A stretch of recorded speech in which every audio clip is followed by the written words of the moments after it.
Gentle Hands is a rescue and rehabilitation center. If you were to Wikipedia Metro Manila, they say between 20 and 25 million, but in actuality, with the amount of people who've been born without birth certificates or unregistered, you end up right around 30 to 35 million people in the space of North Calgary. So it's an incredibly close-knit community. So lots of people, but in the middle of all that is this incredible rich history that's influenced by the Spanish, by the Chinese, by the Malays, by so many different flavors of the Philippines. It's one of the unique things about the Philippines is that it's not just a one cultural expression. It is this influences from everywhere, which in my mind is part of the reason why so many Filipinos immigrate to Canada, because there's lots of similarities in the way that Canada is.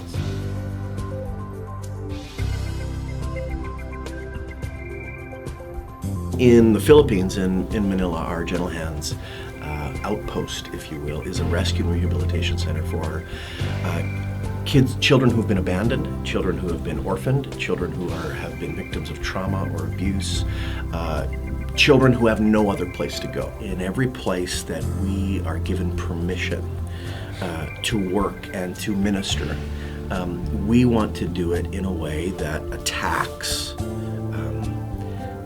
the darkness, attacks the pain, attacks the root causes of so many of the society and the cultural problems with love, with intelligence, and with partnerships.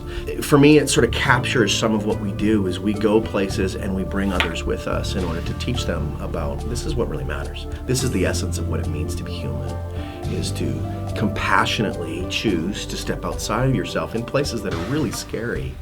Even for trained military professionals, just to come face to face with the fact that I can do something, I should do something, and it's possible if we do it together.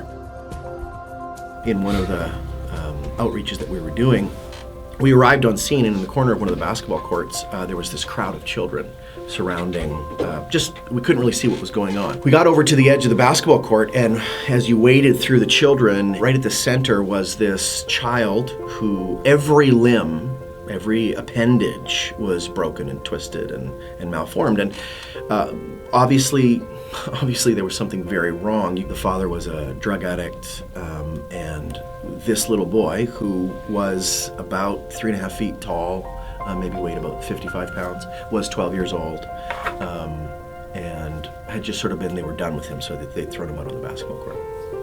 So we took him to Gentle Hands. One of the things that we believe about the God of the Bible is that miracles are possible. And so we wanted to create an environment where this was going to be a miracle. Christian was going to be okay. And lots of care. I mean, this is one of the gifts that my sister has, is fearlessness in the face of death and impossibilities. And so they cared for him for several weeks, felt like, it's possible, he's turning the corner. He couldn't really communicate, severely brain damaged, really hard to do anything significant in that situation. And my sister was telling the story, and she said one morning she got up and she was sitting with him, and there had been no exchange of communication. And Christian, he just sort of let his head flop over and he made eye contact with her. And my wife's there taking pictures, right? Because this is what my wife does. And she said he smiled and he breathed and he went home. And this is part of what we do, is we find ways to bring peace, right? In the most horrific of situations. Now, some people say, well, that's how can you be pleased or happy, or how can you rejoice in that?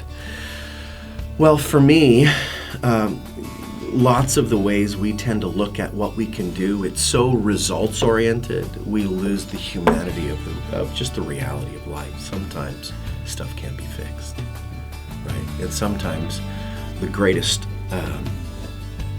greatest courage demonstrated is to be willing to stand in the middle of it so someone's not alone.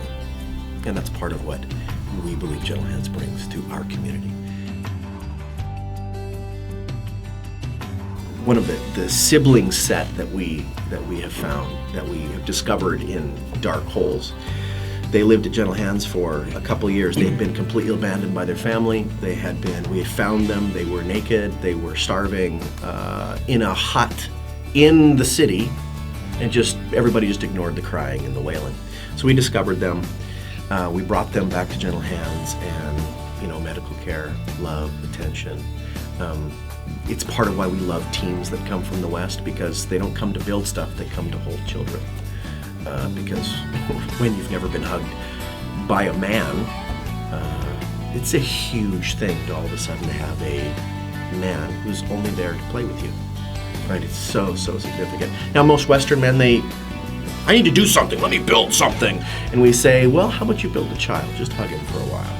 And they all get awkward and uncomfortable, and then we do therapy with them. But anyway, so these three finally being put in the system so that they are eligible to be placed in a loving and caring home.